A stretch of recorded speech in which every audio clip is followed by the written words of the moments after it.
नमस्कार। हम आपको आज बताएंगे और दिखाएंगे कि कैसे चक्रव्यूह में फंस चुके हैं पाकिस्तान के प्रधानमंत्री इमरान खान। लेकिन उसके पहले कराची से एक बड़ी खबर। ऐसे वक्त में जब कराची में राजनीतिक उथल पुथल की स्थिति है, वहां की एक बिल्डिंग में हुए धमाके से अफरा तफरी मच गई।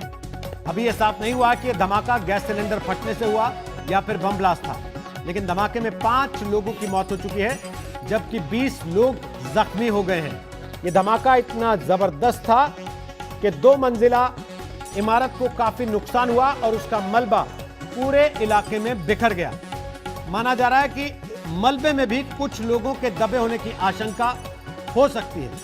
पाकिस्तान में राजनीतिक तौर पर जिस तरीके की खींचतान चल रही है, उसके बीच इस धमाके ने हालात को और चिंताजनक बना दिया। तो पाकिस्तान इस वक्त बेहद मुश्किल दौर से गुजर रहा है। दिनों दिन सियासी संकट गहराता जा रहा है। खुद प्रधानमंत्री इमरान खान भी समझ नहीं पा रहे कि विरोधी ताकतों से निपटें तो कैसे। वो ऐसे चक्रव्यूह में फंस गए हैं जहां से निकलने का रास्ता उन्हें नजर नहीं आ रहा। जब नरेंद्र मोदी ने बार बार स्टेटमेंट्स दी कि हमें नवाज शरीफ पसंद है, लेकिन हमें जो पाकिस्तान का आर्मी चीफ है वो दहशतगर्द है। एक तरफ पाकिस्तान में सत्ता की कुर्सी पर परेशान इमरान खान बैठे हैं, तो दूसरी तरफ इमरान के खिलाफ चल रही है विपक्ष की लामबंदी। महज 2 साल 3 महीने हुए हैं इमरान के सत्ता संभाले, लेकिन चक्रव्यूह का ऐसा शिकंजा कसता जा रहा है कि इमरान के अक्ल ठिकाने आ गए। चक्रव्यूह का एक छोर संभाल रही है मरियम नवाज, दूसरे हिस्से पर खड़े हैं बिलावल भुट्टो, तीसरी तरफ सेना भी बड़ी चुनौती बनती जा रही है। तो वहीं चौथी ओर सिंध प्रांत की पुलिस ने भी चैलेंज कर दिया है। इमरान के लिए चक्रव्यूह का यह संकट गंभीर है, क्योंकि मुश्किलें लगातार बढ़ती जा रही हैं। विपक्षी दलों का पाकिस्तान डेमोक्रेटिक मूवमेंट नाम का गठबंधन एक्शन में है। इमरान ने अगस्त 2018 में सत्ता संभाली थी। तब उन्होंने पाकिस्तान को बदल डालने का वादा किया था। आतंकवाद के खात्मे का वादा दुनिया से किया था, लेकिन सेना के इशारे पर चलने वाली सरकार के खिलाफ अब मोर्चेबंदी मजबूत होने से लाचार होने लगी है। गरीब आवाम से तुमने रोटी क्यों छीनी? जरा आओ और बताओ आवाम को कि गरीब आवाम से तुमने रोजगार क्यों छीना? आओ बताओ आवाम को कि बीमारों से तुमने दवाएं क्यों छीनी? 18 अक्टूबर का कराची में उमड़ा जन सैलाब उसी गुस्से का नतीजा है। पूरा विपक्ष इमरान को सत्ता से उखाड़ फेंकने की तैयारी में लगा है, लेकिन इमरान अपने विरोधियों की कारगुजारियां गिना रहे हैं।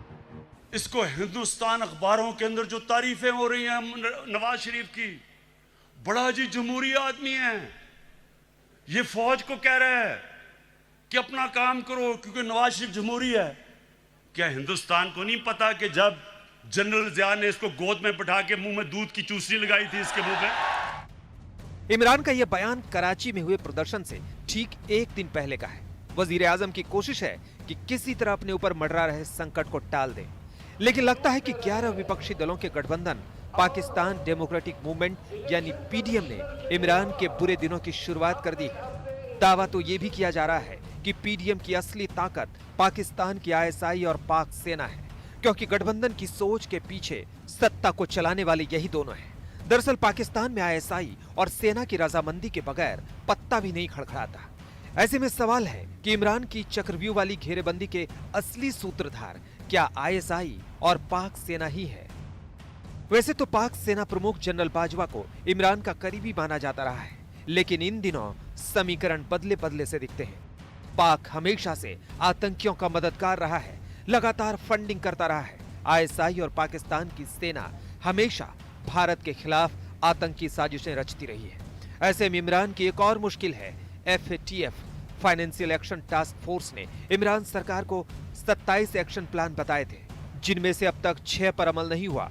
ऐसे में फिलहाल पाकिस्तान के ग्रे लिस्ट से बाहर आने की उम्मीद नहीं है। आज से हो रही FATF की बैठक में कुछ कड़े फैसले लिए जा सकते हैं। मतलब ये कि इस मोर्चे पर इमरान का संकट फिलहाल कम होने वाला नहीं है। आज तक ब्यूरो। पाकिस्तान में भारी उथल पुथल के हालात हैं। एक तरफ विपक्ष के हंगामे से पीएम इमरान खान की नींद उड़ी है, दूसरी तरफ सिंध पुलिस की बगावत पाक आर्मी चीफ जनरल बाजवा की किरकिरी करा रही है। पर्दे के पीछे से पीएम इमरान खान को कठपुतली की तरह नचाकर पाकिस्तान की सरकार चलाने वाले आर्मी चीफ कमर जावेद बाजवा पहली बार मुश्किल में है। हुकूमत को मोहरे की तरह इस्तेमाल करने वाली पाकिस्तानी आर्मी को पहली बार बगावत का सामना करना पड़ा है। बगावत की आवाज उठाई सिंध प्रांत की पुलिस ने।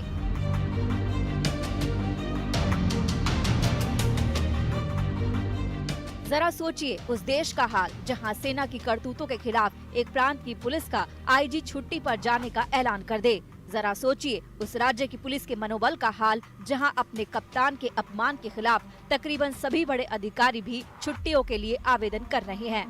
जी हां, ऐसा पाकिस्तान जैसे देश में ही संभव है जहां जमहूरियत रोजाना फौजी बूटों के तले रौंदी जाती है। अब जरा इस पूरी कहानी को ठीक से समझिए। पाकिस्तान में सेना के खिलाफ सिंध पुलिस की बगावत की कहानी इन तस्वीरों से शुरू होती है। 18 अक्टूबर को कराची में 11 दलों के विपक्षी गठबंधन की विशाल रैली हुई थी, जिसमें PMLN की मरियम नवाज शरीफ ने इमरान पर आरोपों की बौछार कर दी थी।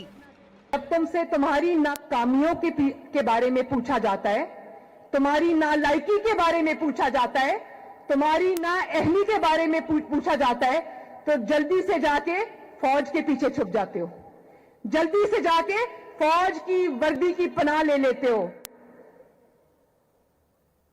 डरपोक आदमी, तुम फौज को आलूदा करते हो,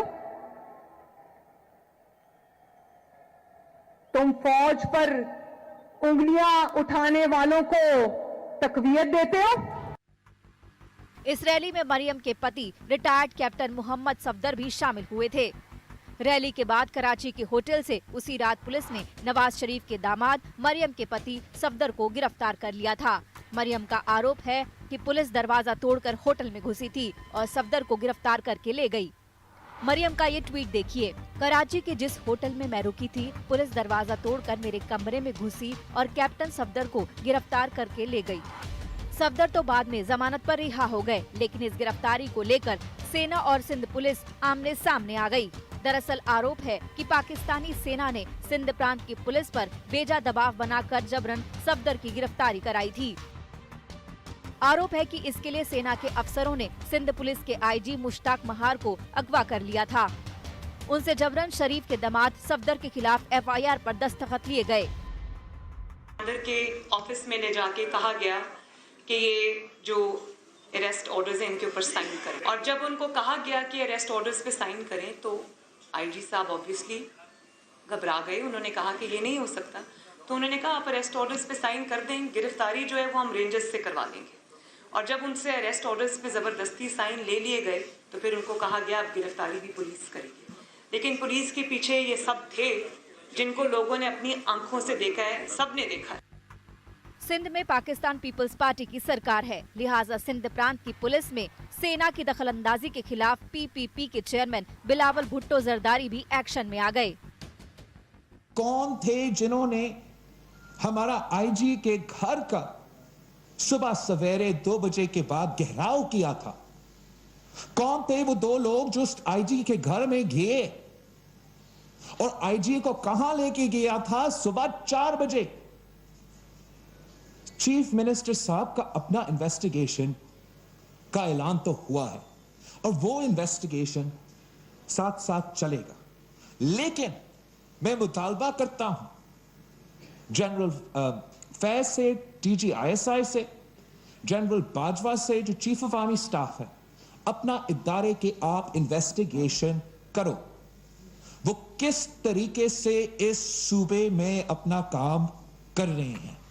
पाक फौज की कथित दबंगई सिंध पुलिस के IG मुश्ताक महार को बुरी तरह से चुभ गई। IG मुश्ताक महार ने छुट्टी पर जाने का ऐलान कर दिया। उनके नक्शे कदम पर चलते हुए सिंध के करीब 70 पुलिस अधिकारियों ने छुट्टी का आवेदन कर दिया। सिंध पुलिस की मीडिया सेल का ये ट्वीट देखिए। 18-19 अक्टूबर की रात जो दुर्भाग्यपूर्ण घटना हुई, उससे सिंध पुलिस के सभी रैंकों के भीतर भारी नाराजगी और आक्रोश है।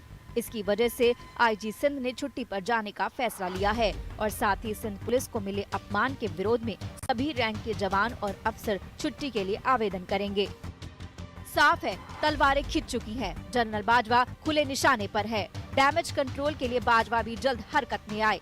बताया जाता है कि हालात संभालने के लिए बिलावल को फोन कर उनकी मदद मांगी गई। बिलावल की मांग को पाक आर्मी चीफ ने आनन फानन में इस मामले की जांच के आदेश दे दिए। जांच की जानकारी पाकिस्तानी सेना की media wing inter services public relations ने एक बयान जारी करके दी है। मामले की जांच का आदेश होने के बाद सिंध पुलिस का भी रुख नरम पड़ा है। सिंध के आईजी अपनी छुट्टी टालने पर राजी हो गए हैं। उन्होंने अपने अफसरों को भी कहा है कि फिलहाल 10 दिन तक वो छुट्टी पर न जाएं। यानी फौरी तौर पर मामला तो संभाल लिया गया है, लेकिन ये भी सच है कि पाक फौज के खिलाफ बगावत की आग तो सुलग ही चुकी है। आज तक ब्यूरो। और इसी के साथ ले रहे हैं एक छोटा सा ब्रेक, जल्द वापस लौटेंगे। आप देखते रहिए आज तक।